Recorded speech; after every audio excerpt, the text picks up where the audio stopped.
মানবতাবাদী প্রতিবাদী মন উদ্ধার কাজ সেবাই কাজে কাশ্মীরবাসী 370 বিলুপ্তির পরে কি এই ছবি বদলে যাবে কাশ্মীরের ছবি? এটা প্রশ্ন চিহ্ন। দেখো, যতই অমিত শাহজি, যতই মোদীজি, যতই বিজেপি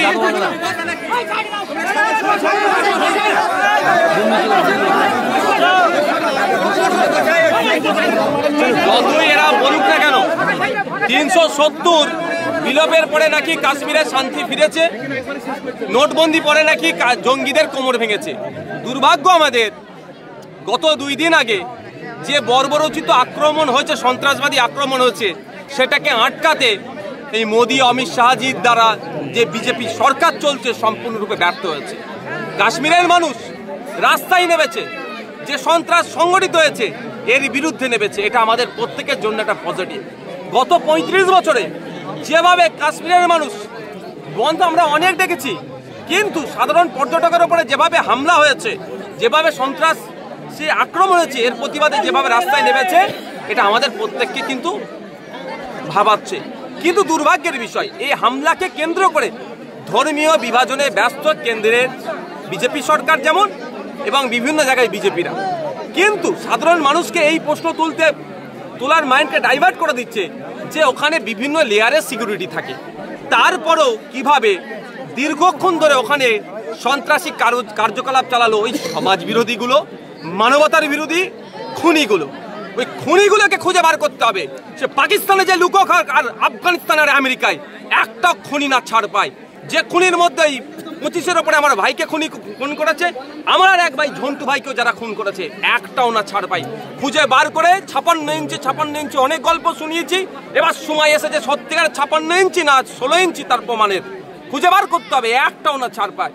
কিভাবে আসলো, কাদের সহযোগিতা পেল? কারণ এরা আপনার সীমান্ত থেকে যথেষ্ট দূরে ওই জায়গাটা পেহেলগাঁও। ওই পেহেলগাঁওতে বছরে বিভিন্ন সময়ে প্রচুর টুরিস্ট যায়। আমরা কাশ্মীরে যতটুকু জানি, আমরা কি দেখি যে 5 মিটার 10 মিটার ছাড়া ছাড়া আর্মি থাকে, সেনা থাকে। তাহলে দীর্ঘক্ষণ ধরে অপারেশন চালালো, কোনো সেনা ছিল না। এবং শুধু আমার কথা নয়, আমি ভিডিও আপনাদের মাধ্যমেই দেখছিলাম, একজন দাবি করছে যে তার ভাই দীর্ঘক্ষণ ধরে গুলি খেয়ে পড়ে আছে ট্রিটমেন্টের জন্য, বা ওখানকার প্রশাসনের থেকে এসে পৌঁছানি প্রায় আধ ঘন্টা 45 মিনিট, কেউ বলতে 1.5 ঘন্টা পরে আসছে। তাহলে ভাবতে পারা যাচ্ছে না, যেখানে 5 মিটার 10 মিটার ছাড়া ছাড়া সেন্ট্রাল ফোর্স থাকে, অত বড় একটা কাণ্ড ঘটিয়ে চলে গেল, অত মানুষকে শহীদ করে দিয়ে চলে গেল, খুন করে দিয়ে চলে গেল, তারপরেও কেন যথাসময়ে ফোর্স আসলো না? এই প্রশ্নটা থেকে যাচ্ছে। তাহলে কে আসতে দিল না ফোর্সকে? ফোর্স তো এই নিচে থেকে আসবে না এরকম ব্যাপার নয়, তাহলে আটকালো কে? এই তদন্তগুলো হওয়া দরকার। তবে তদন্ত কতটা হবে আমি সন্দেহ আছি, কারণ 2019 সালে আমরা দেখেছিলাম যখন বিজেপি সরকার টলমলো করছিল, বিজেপি সরকার ক্ষমতায় নাও আসতে পারে দ্বিতীয়বারের জন্য, তখন আমরা কি দেখলাম যে পুলওয়ামার অ্যাটাক হয়েছিল। পুলওয়ামার অ্যাটাকে শুনেছিলাম 350 কেজির কাছাকাছি নাকি RDX নিয়ে এসেছিল, এবং আমাদের দেশের 40টা সেনা শহীদ হয়েছিল।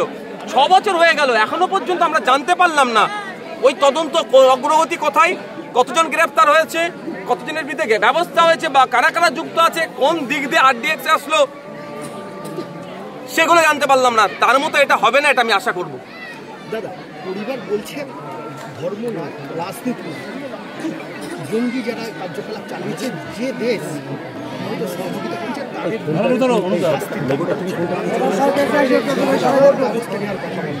পরিবারের যে কথা বলেছেন, আমি পরিবারের কথার উপরে কথা বলবো না। পরিবার তার জায়গায় দাঁড়িয়ে বলেছেন, অবশ্যই সাথে আমি শুধু একটু অ্যাড করব। প্রথম কথা হচ্ছে, যারা এই জঙ্গি কার্যকলাপের প্ররোচনা দিচ্ছে তাদেরকে খুঁজে বার করে ছাড়লে হবে না। কোন দেশ থেকে হচ্ছে, কি দেশের মাটি থেকে কেউ যোগান দিচ্ছে, সেটাও খুঁজে বার করতে হবে। সেটা দ্বিতীয় কথা যেটা হচ্ছে যে পরিবারের লোক তার জায়গা থেকে ঠিক বলেছে, রাজনীতি করার সময় নয়। আমি একজন রাজনৈতিক নেতা হিসেবে বলতে পারি, এখনই সরকারকে চেপে ধরার সময়, যে এর পরে না কোনো ঘটনা ঘটে। সরকার যদি এখন সজাগ হয়, প্রশাসনকে যদি সজাগ করে, পরবর্তীতে এরকম আর ঘটনা ঘটবে না। আর না হলে কোনো জায়গায় আপনার পর্যটন কেন্দ্রে যাবে, এই ধরনের লাশ হয়ে ফিরে আসবে, এটা তো মেনে নেওয়া যায় না। আমাদের নাগরিকের উপরে আক্রমণ হয়েছে, আমি তো প্রশ্ন সরকারকে করব, আমি তো বিরোধীদেরকে করতে পারি না। সাধারণ মানুষকে করতে পারি না, মিডিয়াকে তো করতে পারি না। আমি প্রশ্ন করবো সরকারকে, আপনি ব্যর্থ হয়েছেন, এই ব্যর্থতার দায় আপনাকে স্বীকার করতে হবে এবং ইনশিওর করতে হবে আগামী দিনে এটা হতে দেব না। তখনই আপনার কথাটা ইনশিওর হিসাবে আমি ধরবো, যখন যারা এই কাণ্ডের সাথে যুক্ত সে পাকিস্তানের অলিতে গলিতে ঢুকে থাকলে তাকে খুঁজে বার করে আনতে হবে, কোনো ছাড় হবে না। এই যে দলীয় বৈঠক হয়েছে কালকে, সরকারের এখন পর্যন্ত যা সিদ্ধান্ত তা নিয়ে কি বলবো? আমিও সহমত। সরকার, আমি একটা আঞ্চলিক দলের একটা ছোট্ট এমএলএ, একজন সংযুক্ত মোর্চার একজন এমএলএ হিসাবে আমিও দাবি করব কেন্দ্র সরকার এখন অল আউটে যাক, জঙ্গি নিকাশের জন্য তিনি পদক্ষেপ গ্রহণ করুক, এটা চাইবো। তবে আমি প্রথম দিন থেকে বলেছি এটা আমাদের কাছে একটা বড় চ্যালেঞ্জ। এই চ্যালেঞ্জটা পার করতে গেলে সকলকে একসাথে কাঁধে কাঁধে মিলাতে হবে। সকলকে কাঁধে কাঁধ মিলিয়ে চ্যালেঞ্জ হচ্ছে ভারতবর্ষ থেকে, দেশ থেকে সন্ত্রাসবাদকে নির্মূল করতে হবে। এই যে অভিযোগ উঠছে যে আদানি পোর্ট থেকে এই যে জঙ্গিদের সহযোগিতা করা হয়েছে, অভিযোগ উঠছে, এটা একটা ভয়ঙ্কর অভিযোগ আমি দেখছিলাম মিডিয়ার মাধ্যমে। এটা হওয়া দরকার, তদন্ত হওয়া দরকার। এগুলো তদন্ত সাপেক্ষ যে কোথা থেকে আসলো, আর্থিক সহযোগিতা কে করলো। দেখুন, শুনছি AK-47 গ্রেনেড নিয়ে এবং সাথে সাথে গ্রেনেড এনেছিল 5টা AK-47 এই কটা শুনছি, এটা মিডিয়ার মাধ্যমে জানতে পারছি। ওগুলা ছোট পিস্তল নয় তো, ব্যাগের মধ্যে পকেটের মধ্যে ঢুকিয়ে নিয়ে চলে আসবে।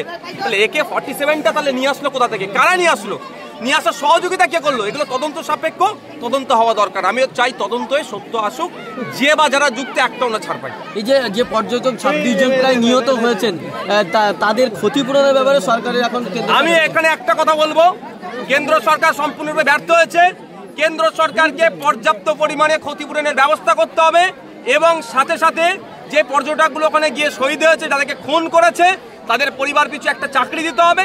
এবং আমার ঝন্টু ভাইয়ের ছেলে আছে, একটা মেয়ে আছে, ঝন্টু ভাইয়ের পরিবারকে চাকরি সহ ছেলেটি যে IAS হওয়ার যে স্বপ্ন দেখেছে, সরকারকে সম্পূর্ণ দায়িত্ব নিয়ে IAS করার ব্যবস্থা করতে হবে। আর সরকার যদি দায়িত্ব নিতে ব্যর্থ হয়, আমি এখানে সে কথা দিয়েছি, গ্রামের মানুষের সহযোগিতা নিয়ে আমরা ছেলেটিকে IAS হওয়ার জন্য সর্বোচ্চ সহযোগিতা করবো। Thank you.